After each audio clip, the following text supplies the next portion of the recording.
All right, no ordinary teenager got onto the accounts of some of the most famous people on the planet. Get beamed, Tosh. Designer watches and clothes. Is wanted in the U.S. for the 2020 Twitter hack that compromised the accounts of some of the richest people in the world.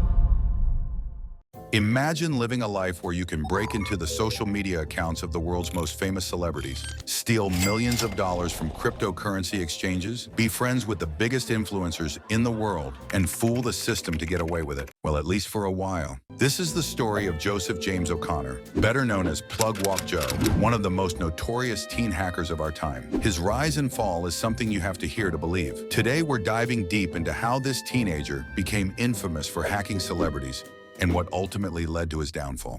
Joseph wasn't always the notorious hacker that would eventually make headlines. He started out as a typical kid from the UK. Like most teenagers, he spent countless hours playing games like GTA, Call of Duty, and Minecraft. But somewhere along the way, Joseph's curiosity led him into the world of cybercrime, and he discovered something called SIM swapping. Now, if you've never heard of SIM swapping, let me break it down for you. It's a type of identity theft where a hacker convinces a phone carrier to switch your phone number to a new SIM card, one that they control. With that number in hand, they can reset your passwords and gain access to everything, from your bank accounts to your social media profiles to even cryptocurrency exchanges. And that's exactly what Joseph started doing. By 2018, Joseph had already dipped his toes into the world of hacking, and it wasn't long before he was making a name for himself. One of his first big hits was Logan Paul's YouTube account. He managed to hack into it and post a fake giveaway, telling people he was giving away iPhones if they clicked the link in the description. It was a scam, and it only lasted a few hours before Logan regained control of his account. But by then, the damage had already been done. Joseph was officially on the radar of the hacking community. He quickly became involved with a notorious group known as Chuckling Squad, a hacker collective infamous for targeting celebrities. Over the next couple of years, PlugWalkJoe and his crew went after some major names. They hacked the Twitter and Instagram accounts of James Charles, King Bach, Shane Dawson, and even Twitter's own founder, Jack Dorsey. But things took an even darker turn when the group managed to hack into the social media accounts of Etika, a popular streamer who had tragically taken his own life just a month earlier. Many celebrities, including PewDiePie, tried to get the group to show some respect for the deceased, but their pleas fell on deaf ears. But that was just the tip of the iceberg. In 2020, PlugWalkJoe became involved in one of the biggest social media hacks in history, the infamous Twitter hack. Joe Biden today assured his supporters he'll never ask them to send him Bitcoin cryptocurrency for donation. That comes after Biden's verified Twitter account and those of many other famous people were compromised by hackers in a devastating attack. Along with a few others, Joseph managed to get access to Twitter's internal tools by phishing a Twitter employee. They used those tools to take over more than 130 accounts, including some of the biggest names in the world: Barack Obama, Bill Gates, and Elon Musk, just to name a few. The group used these accounts to promote a Bitcoin scam, claiming that anyone who sent them Bitcoin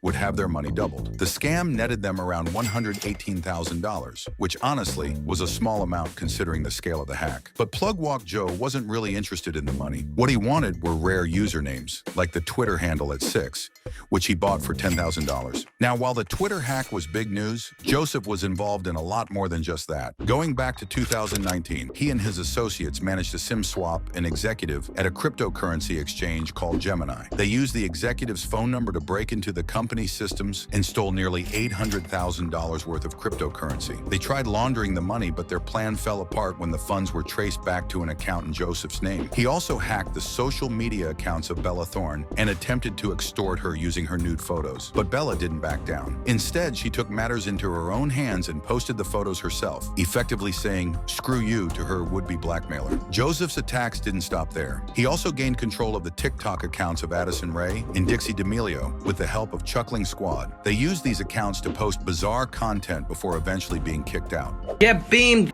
Tosh. Should've used the middleman. Despite all his high-profile hacks, Joseph's actions went beyond cybercrimes and into far more dangerous territory: swatting. Swatting is when someone makes a fake emergency call to the police, reporting a violent crime in progress at someone else's house, causing a SWAT team to be dispatched. Joseph weaponized this tactic against people he perceived as threats or those who didn't follow his wishes. In one instance, he called a police station in California, posing as a man who had caught his wife cheating and threatened to kill her and their 6 children unless he received $50,000. He even sent an email to a high school claiming he planned to commit a mass shooting and made similar threats to restaurants and an airport. As wild as this all sounds, Joe's life outside of hacking was nothing short of extravagant. He was living his best life, making millions from his exploits and rubbing shoulders with some of the biggest names in the influencer world. He was well connected with major influencers like ricegum, Aiden Ross, and Cuffham. Joe wasn't shy about showing off his wealth either. He was often seen on streams flaunting expensive designer items, including bust-down watches worth as much as 50,000 pounds. Damn, how much that was? How much that bust down was? 80.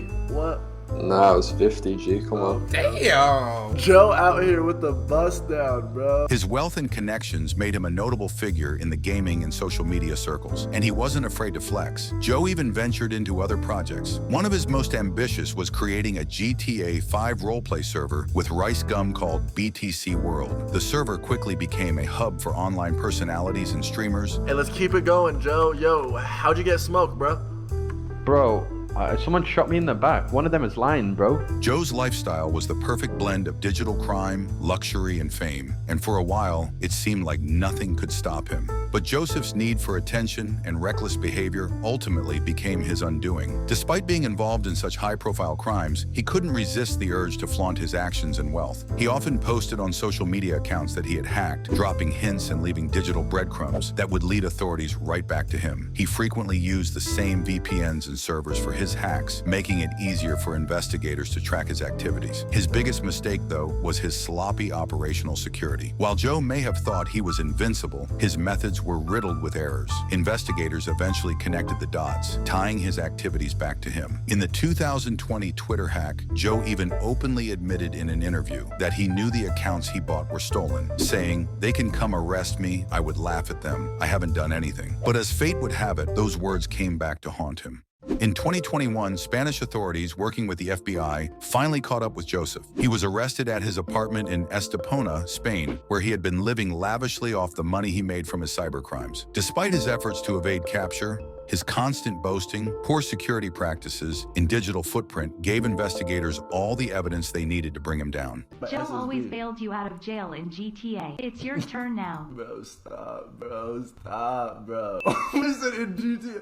Yo, he really did though, bro. Joe was caught due to a combination of digital evidence and personal identification. One key factor was his use of a stolen Snapchat account that contained images of his passport, which linked directly to him. This information helped law enforcement definitively tie O'Connor to the online aliases he used during his cybercrimes. In addition, investigators gathered evidence through communications he had with his co-conspirators, which included conversations about their criminal activities. Law enforcement noticed that the voice used in several swatting incidents, where emergency services were falsely called to the homes of victims, matched O'Connor's voice. This, combined with the digital footprint from cryptocurrency transactions and personal identification via his Snapchat account, strengthened the case against him, ultimately leading to his apprehension.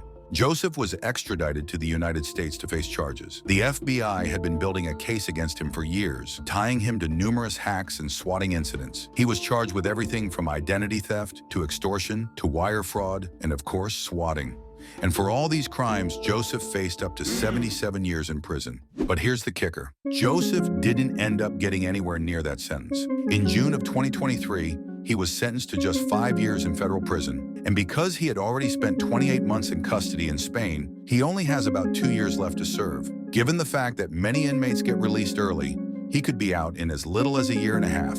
So what's the lesson here? Well, for one, it's clear that no matter how clever you think you are, no matter how strong you believe your online security is, the law will catch up to you eventually. PlugWalkJoe's story is a reminder that VPNs and proxies aren't magic shields that make you invisible. If you're committing crimes online, law enforcement has tools to find you. In the end, Joseph's hacking spree may have made him rich and famous in the underground world, but it also landed him in prison. And while 5 years might seem like a light sentence considering the damage he caused, it's a stark reminder that the allure of fast money and notoriety in the cybercrime world can come crashing down with real consequences. So what do you think? Did PlugWalkJoe get off easy, or does he deserve more time behind bars? Let me know in the comments below. And remember, stay safe online. The internet is a wild place, and it's always better to protect yourself than to get caught up in something you'll regret. This case shows just how far digital evidence can go in tracking down even the most elusive cybercriminals, no matter how much they try to cover their tracks. It's a fascinating reminder of how modern technology can be both a tool for crime and justice,